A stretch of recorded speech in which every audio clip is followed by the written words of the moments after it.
Thank you very much. Sa mga awit na lang, overwhelming na po tayo, amen? Spirit-filled, talagang patuloy po natin nararamdaman ang presensya ng Panginoon sa ating celebration sa araw na ito. Amen. Napakabuti po ng Panginoon sa bawat yugto ng buhay po natin. And of course, ito po ang pinakamahalagang bagay na po ng ating parte ng ating pagsasambang ito. Excited na po tayo muli na mapakinggan ang salita ng Diyos. Amen. Siyempre, huwag na natin patagalin, no? I-welcome na po namin si Pastor Energon Rizanda. Ang ating nakapagsalita, ito po yung nagaling pa ng Tarlac.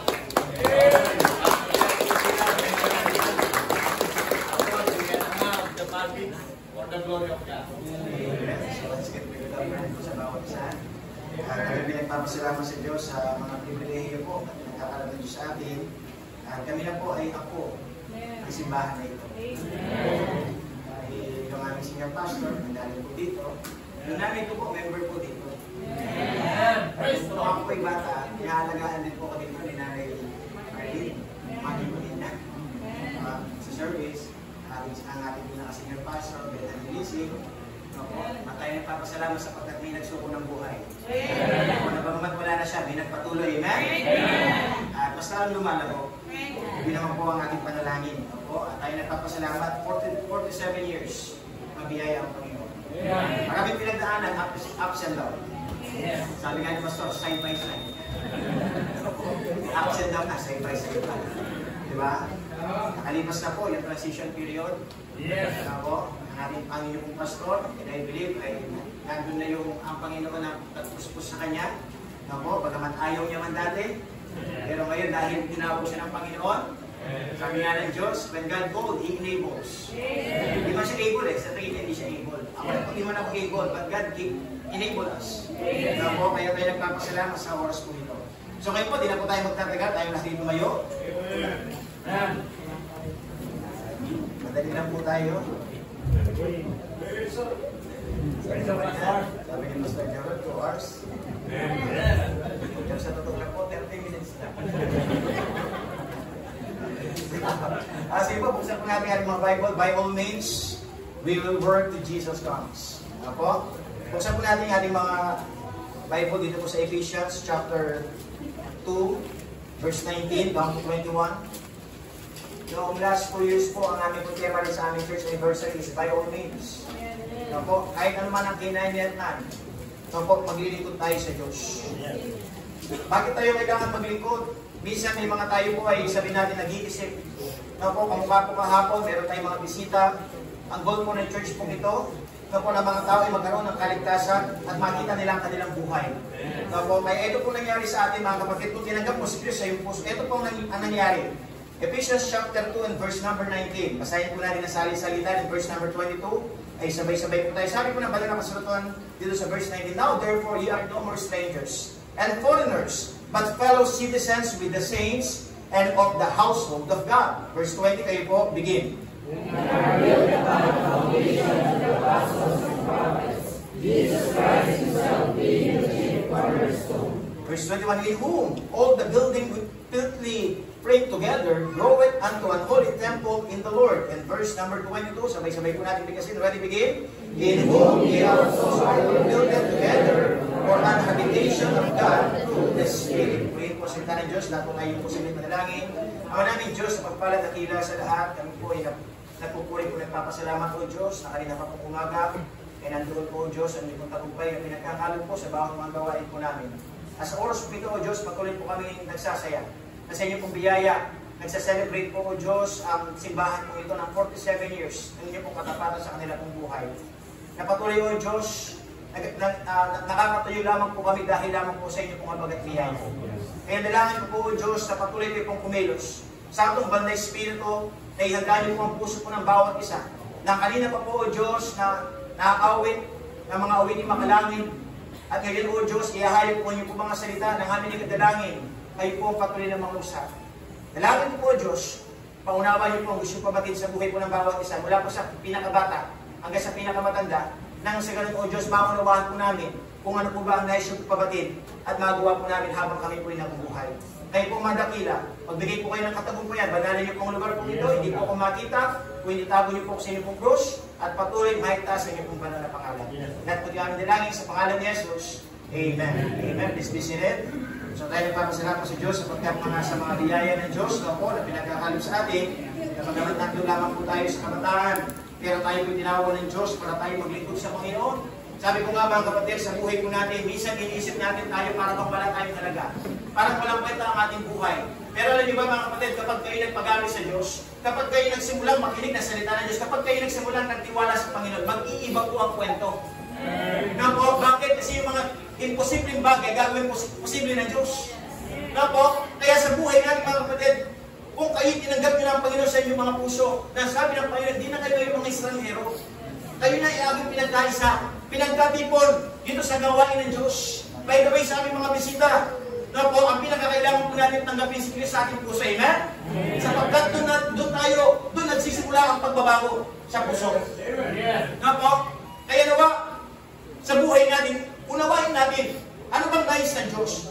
Una, ang nais ng Diyos, ikaw ay maligtas. Pagkaroon ng panibagong buhay, makita mo yung sarili, ikaw ay makasalanan. Makita mo na marami kang pangangailangan, at ang tanging magpupuno ang Diyos. Ang tanging sabi natin, magbabago ng ating buhay. Ang buhay natin hindi perfect. Marami tayong kamalian. Marami tayong sabihin natin ng mga pagkukulang. Pero ang Diyos, pwede tayong ayusin. Kaya sabi ng Diyos, mga kapatid, out of many people, isa ka sa mga pinili ng Diyos. Isa ka sa mga nakinig. Isa ka sa mga nagbigay ng oras. Kaya ang Diyos, tuwang-tuwa. Bakit? Kasi mayroong Trinity Calvary. Na tinayo ang Diyos dito po sa lugar na ito. Na bagamat sa mga nakalipas na taon, mga kapatid, dumanas man ang mga sabi natin, mga lahat. Actually kami nga, sabi nga po namin, member kami dito eh. Pero dahil sa lahat, kaya lang namin nalipat. Ang kagandahan naman nalipat, dumami. Diba? Nagkaroon ng server ng balakad. Ito yung mga gawain. At ang Diyos naman, bagamat nasira, ang Diyos patuloy na magtatatag. Kasi bakit? Ang gawain po ito, hindi gawain ng tao. Gawain ng Diyos. Amen? Kaya, alam niyo ba mga kapatid, nandito ka man nawala, magpapatuloy ang gawain ng Diyos. Bakit? Kasi hindi umiikot ang gawain ng Diyos sa tao. Umiikot ang gawain ng Diyos sa Diyos. Ang Diyos ang nagtatawag. Ang Diyos ang naglalagay. Ang Diyos siya ang nagtitipon. Ang kailangan natin gawin mga kapatid, makita natin na tayo ibinila ng Diyos dito. Kaya sabi ng Diyos, mga kapatid, kung papasilip natin yung ating text, tayo po mga kapatid, pinagkatipon ng Panginoon, mga fellow citizen na tayo ng Diyos. Heavenly citizen, amen? Kaya dapat mga kapatid, sabi nga niya dito, people must have 2 birthdays. Ilan yung birthday mo? Dapat meron kang birthday physical, meron kang birthday spiritual. Sabi nga ng lagi sinasabi ng ating mga pastor, dapat ang isang tao, 2 beses panganak. Kasi pag 2 beses pinanganak, 1 beses lang mamamatay. Pero kapag 1 beses ka lang pinanganak, 2 beses ka mamamatay. Anong ibig sabihin ito, pastor? Kapag pinanganak ka lang sa laman, mamamatay ka 2 beses. Mamamatay ka na sa physical, mamamatay ka pa sa spiritual. Pero, kapag 2 beses kang pinanganak ka sa physical, pinanganak ka sa lahi ng nanay mo, sa tatay mo, pinanganak ka pang spiritual, na-born again ka. Hindi po rin yun mga kapatid, gaganapan po sa isang tao na nagsisi ng kasalanan, tinanggap niya si Kristo sa kanya, puso, pinanganak na maulit. Magkakaroon po mga kapatid ng isang kamatayan na lang. Ano po yung kamatayan? Kamatayan physical. Pero kanyang kaluluwa mga kapatid, pagkamatay, doon pupunta sa kanila ng Diyos. Amen? Kaya dapat maging ganun tayo. Ano ba mga kapatid? People must have 3 homes. We must have domestic home, eternal home, and spiritual home. Dapat ang isang tao mga kapatid, meron siyang domestic home. Bahay. Dito po, earthly homes. Eternal home, doon sa langit. Pangatlo mga kapatid, spiritual home, which is the church. Kaya dapat ang isang mananampalataya, hindi ka lalago kung wala kang simbahan. Kailangan mo na simbahan. Kaya nga sabi ng Diyos mga kapatid sa verse number 20, and not built upon the foundation of the apostles, the prophets, Jesus Christ Himself being the cornerstone, in whom all the building fitly framed together groweth unto an holy temple in the Lord. Na ang ginawa ng Diyos mga kapatid, magkakaiba man tayo, hindi man tayo magkakapilito, hindi man tayo pare-parehas sa mga abilidad, magkakailan, iba't ibang klase ng lahi, pero tayo pinagkaisa ng Diyos. Bakit? Kasi nagtatag ang Diyos ng isang simbahan. Sa bawat mga lugar, ang Diyos po'y nagtatatag. Kaya kayo, maging proud kayo na may simbahan kayo. Amen? Sa aming mga bisita, na nakadalo. Ito na po yung tamang simbahan para sa inyo. Amen?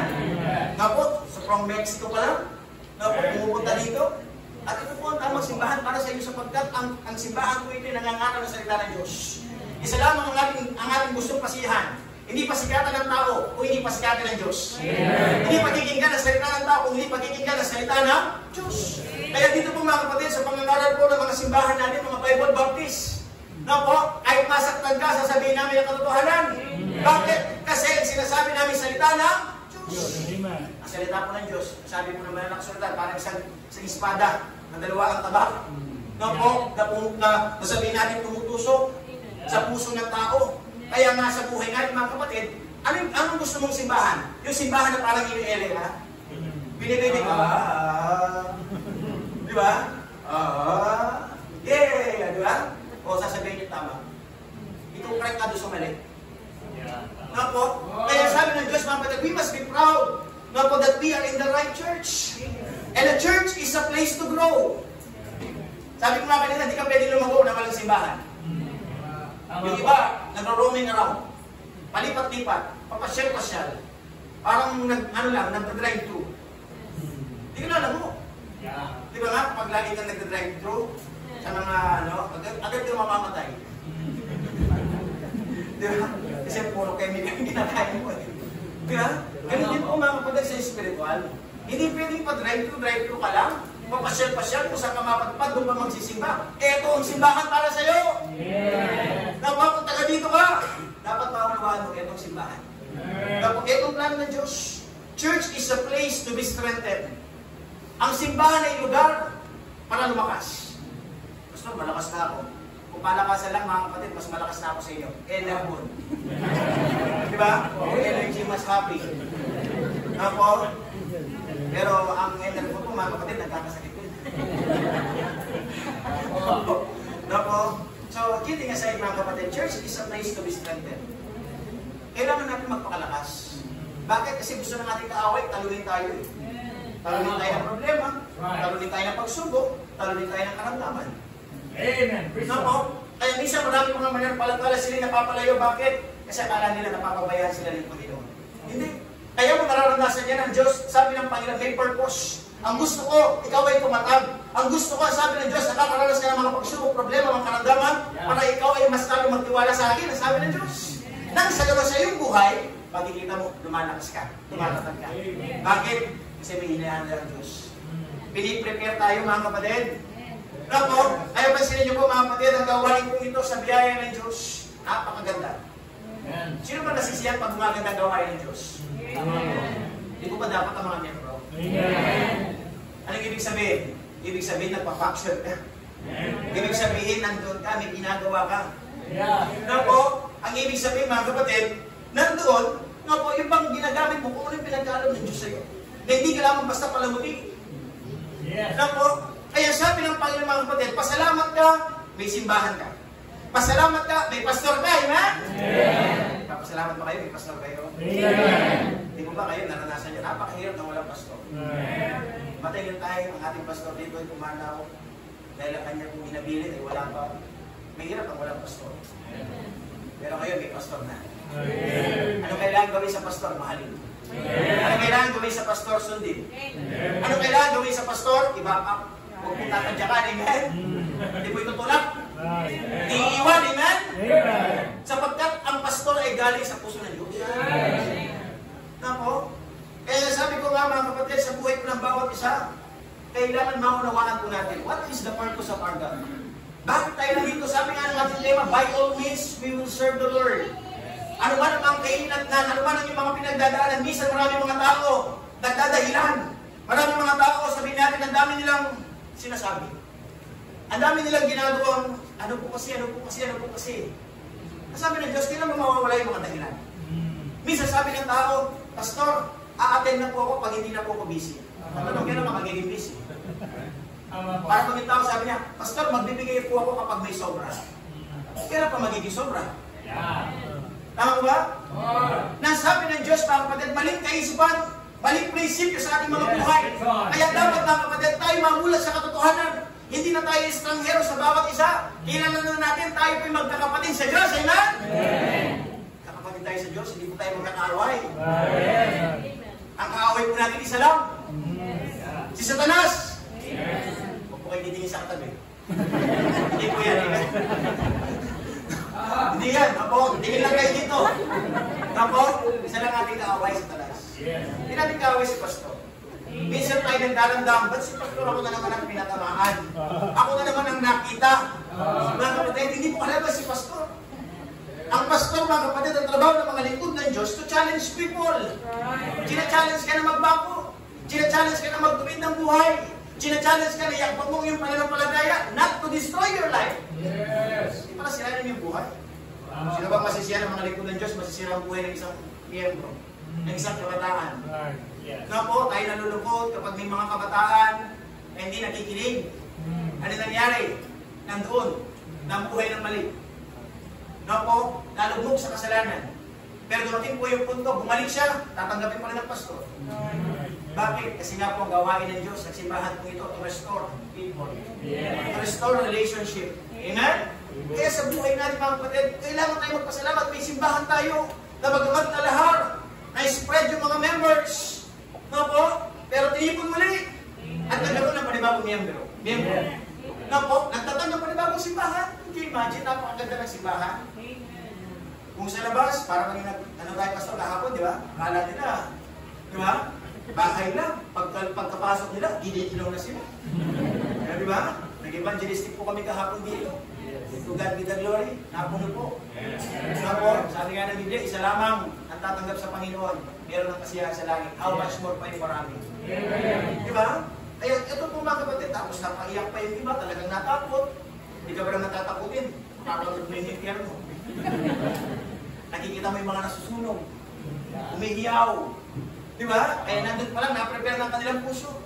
Tapos dumating pa yung punto, hindi nabanggit yung pangalan. Kinabahan. Di ba? Kasi hindi mababasa yung pangalan eh. Kinabahan mga kapatid. Sabi nga ni Pastor, oh, practice pa lang yun. Pero kinabahan ka na, nakaupo ka pa lang. Di ba? Kaya nung nag-invite na si Pastor, mga kapatid, lahat sumunod. Yun naman po ang ating kasiyahan. Yun naman po ang layunin ng simbahan. Na po, para marami pa kong tao ma-reach out.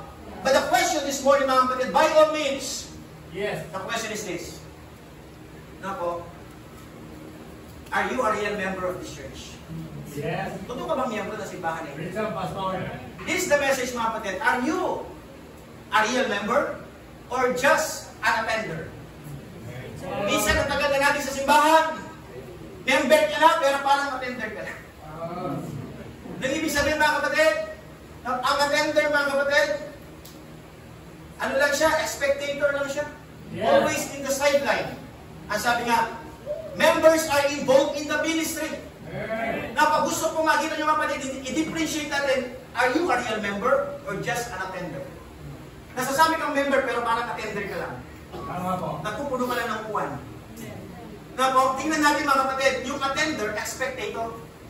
Anong ibig sabihin ng spectator, Pastor? Alam ba yung nagbabasketball? Yung nagbabasketball, di ba? Yes. Sino maingay kapag may nagbabasketball? Di ba ka nanonood? Nagingay-ingay? Di ba? Nagpiplitro, hindi na, kamula lang na. Di ba? Paririnig pa lang yung shoot eh. Ibigay mo kaya doon sa bola. O ito mapasok, mapapasok mo ba? Minsan, ang ingay lang nila. No po, nagbubu. No po, pinagtatawanan. Pero kapag nilagay mo na, tanong, makakagawa kaya sila? Yan po yung mga attender, spectator lang. Para bang sa chess. Naglalaro ko ng chess. Yung mga spectator, maingay eh. Win! Makakakain, di ba? Di ba? Di ba pag nalaro kayo ng chess? Yes. Ang ingay lang isa na. Mali! Pero pag siya naglalaro, hindi mo niya makita. Tama ba? Natatalo siya. Ano ibig sabihin ng mga kapatid? Minsan, marami mga members, nandun lang, sa paligid. Tama po. Nagmamasid lang. Na po, nagmamasid, di nag-i-involve. Kaya sabi niya dito mga kapatid, real members, they are involved in the ministry. Ang totoong miyembro, walang oras sa chismis. Lalo-lalo kapag service. Amen? Pagkikinig na salita ng Diyos. Bakit? Miyembro eh. Gustong mag-bless, gustong lumago, Gusto mangusap ang Diyos sa kanilang mga buhay. Yes. Nga po? Kaya sabi dito mga kapatid, yung totoong miyembro, nag-i-involve. Anong ibig sabihin na nag-i-involve? Parte. Yes. Kabahagi. Kasama. Kasangga. Nga po? Kasangga pati ang bulsa. Yes. Amen? Kaya sabi ng ating pinag-aralan mga kapatid, siya sabi mo minsan, by all means. The question is this, are you a real members of this church? Or just an attender? Or just like a regular Sunday? Parang walang nangyari. Di ba? Parang walang nangyari. Pumunta ka. Tapos na tayo doon, amen? Yung mahawak-hawak pa ng mga Espiritu. I hate you. Tapos na tayo doon, mga kapatid. Nako, sa simbahan, sabi nga, nangawi din kanina, napakaganda ng mga awi din natin eh. Tahang-tahang na, di ba? Walang inggitan. Di ba? Inaawit natin yun, pero nag-iinggitan kayo. Nako, pero naman mga kapatid, sa bahay-sambahan ng Diyos, sana po, be a real member. Ano ba mga kapatid? Attender. Attender are just consumer. Nako, ang attender, consumer lang siya. Ano siya? Grupo siya ni Sharon. Nag-consume. Nagkakain. Taga-ubos. Nagabalot. Diba? Grupo na ni Sharon, grupo pa ni Regine Velasquez. Ano sasabihin niya? Dadalhin kita sa aking palasyo. Diba? Dadalhin pala yung pasunod. Could you imagine? Attender or consumer. The question this morning, members of this church, are you a consumer? Kasi kung real member are contributor. Amen. Parte nga eh. Willing to contribute. Willing na makiisa. Willing magbigay. Bakit? Kasi nakita ang pangangailangan. Tama ba? May mata po ba kayo? May pakiramdam po ba kayo? Di ba nakikita niyo yung pangangailangan? Nararamdaman natin ano yung kailangan. Anong kailangan natin gawin? Kailangan mag-contribute tayo. Hindi lang tayo basta mag-consume. Hindi lang tayo basta, mga kapatid, na tayo pasisiyahan. Kaya sabi ng ating pinag-aralan mga kapatid, the real members, they have heart transformation. Nagbago na ang puso. Amen? Minsan kasi hanggang ngayon, yung ugali natin, ugali pa rin ng dati. Yes. Di ba? Pagiging Bakit? Kasi walang heart transformation. Di ba? Anong kaisipan na pinapasok ng ating away ni Satanas? Maging makasarili. Pag ang ugali natin, ugaling ako muna. Ako muna bago lahat. Di ba? Kaya hindi pa nag-uumpisa, hindi pa nagpapakain, may nakabalot na. Hindi ko muna ang sarili. Minsan may pinuntahan po kami, okasyon mga kapatid, nahanap nila yung ulo. Yung ulo. Binalot na pala. Hindi pa naman nag-i-start yung labanan. Nakawala na yung ulo. Can you imagine? Pero sa mga eh. Wala pa man, nakabalot na bakit? Kasi iuunahin ng sarili. Diba? Minsan tayo magkikikain, pupunuin natin yung... Di ba natin uubos eh? Tama? Para bang hindi na natin iniintindi yung kasunod? Kapag ako nandun na, yung musik na, bahala kayo. Diba? Si bakit? Consumer. Alam niyo ba mga kapatid? Meron pang ano yun eh. Yung mga consumer, may laptop yun eh. Lapad, Tupperware. Diba? Ano yun ba? Ako, kaya sabi ng ating pinag-aralan mga kapatid, ang gusto ng Diyos dapat heart transformation. Ipakita natin yung puso magbigay, puso magparaya. Isn't minsan, dumarating po yung time na kulang. Amen?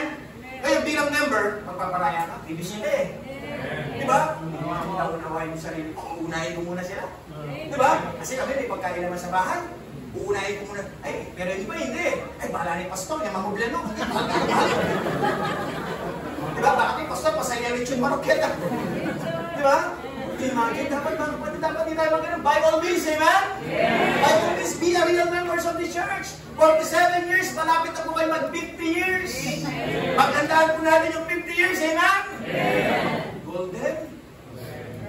Talagang. Diba? Pupurihin natin ng Diyos. Hindi magmamayabang, pupurihin natin ng Diyos. Bakit? Bibihira yung mga 50 years.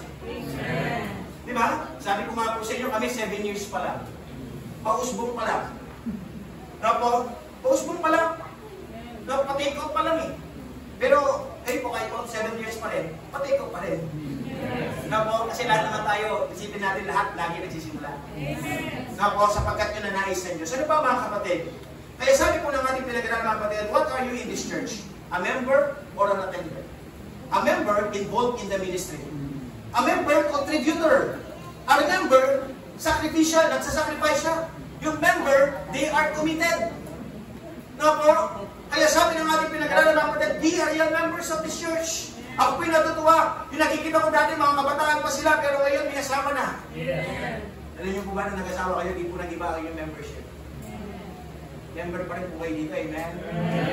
Anong ibig sabihin? Alam niyo ba mga kapatid, pagkaman dinarani kasama ang ating po senior pastor, our beloved, Pastor Benjamin Lisi, napili na ng Diyos, pero natutuwa siya. Bakit? Kasi iniiwan niya, nagpapatuloy. Di ba? Kung di imagine yung mga matatandang member dito, ako, si Tatay Pineda, kasama na ng hati lingkod. Masaya sila. Bakit? Kasi yung mga kamag-anak, yung mga apo niya, nandito eh. Kasi sila yung nagpuna eh. Sila yung naghawi ng daan. Ako, sila na yung sabihin natin nagpagal. Tayo po mga kapatid, mga second generation, mga susunod, kailangan ipagpatuloy natin. Amen? Huwag tayong maalis. Bagamat tumatanda na tayo, bagamat umaman ka na, naging professional ka na, ano man na naging trabaho mo, dapat huwag na huwag kang mag-iiba pagdating sa Diyos.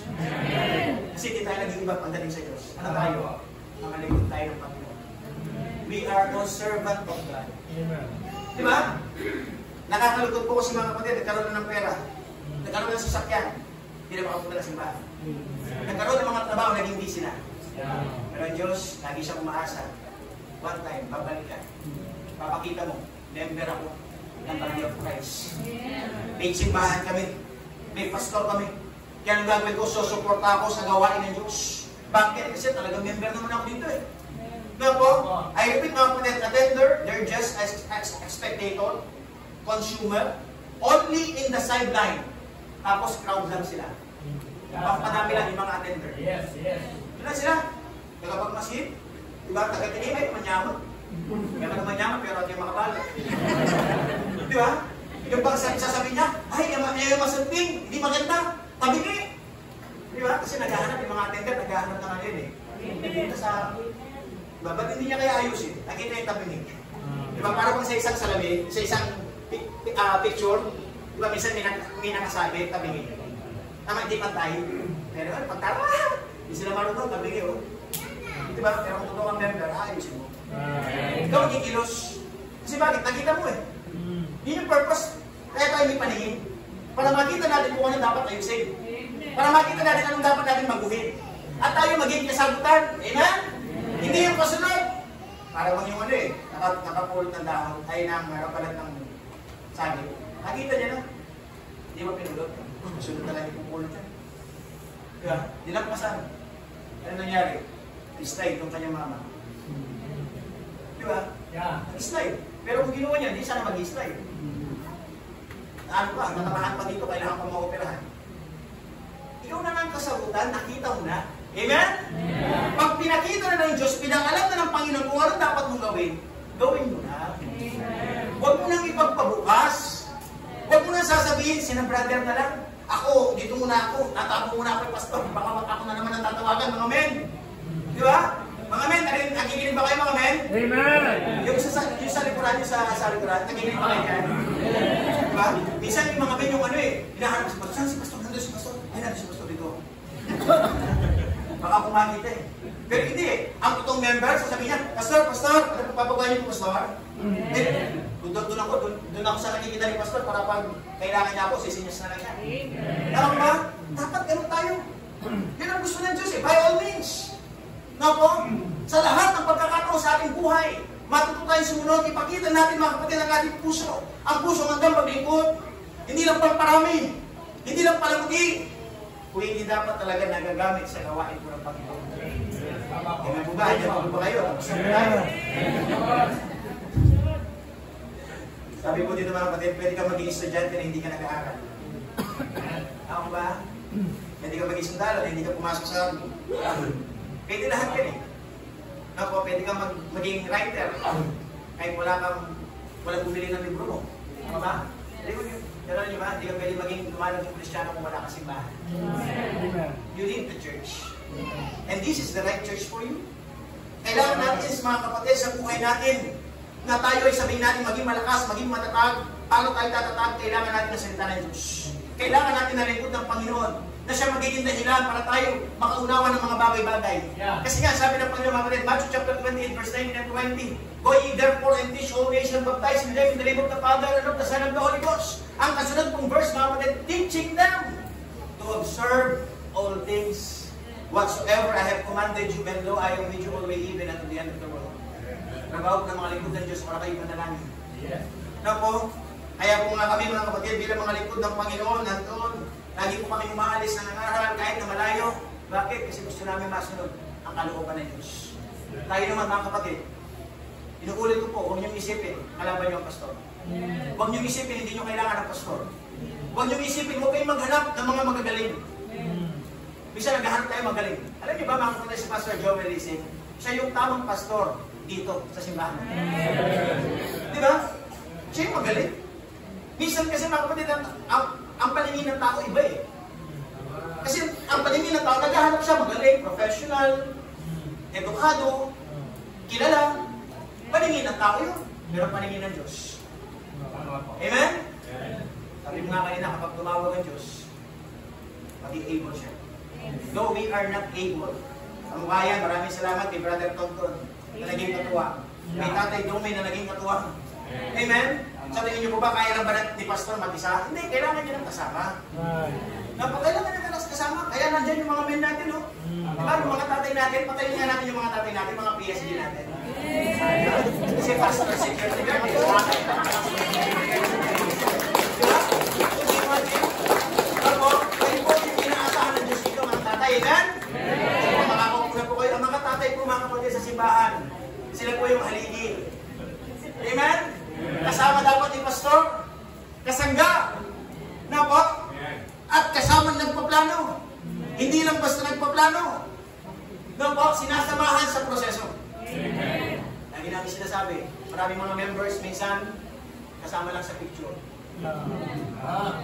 Sa amin church anniversary. Meron nang inaayos yung building. Gayos. Nagmamap. Nagpupunas. Nagliliha. Tama? Tama po. Nung nagpi-prepare, nasa diyan sila. Diba? The question is this, sabi ng Diyos, kailangan tayong lahat maging part. Reasons why I commit myself to the church. Mga dahilan, bakit tayo dapat commit natin ang ating sarili sa simbahan? First, it is biblical. Why? Because Christ is committed to the church. Na po, ang Panginoon mga kapatid committed sa church. Na po, siya nga yung cornerstone, siya nga yung foundation. Yes. Na po, kaya yung reason mga kapatid, tayo mga mananampalataya, pahalagaan natin ang simbahan. Mahalin natin ang simbahan. Kasi kapag ang simbahan nagiging matatag, kapag ang simbahan mga kapatid nagiging matagumpay, ang ibig sabihin nagagampanan natin ang kalooban ng Diyos sa buhay natin. Yes. Na po, ano ba mga kapatid?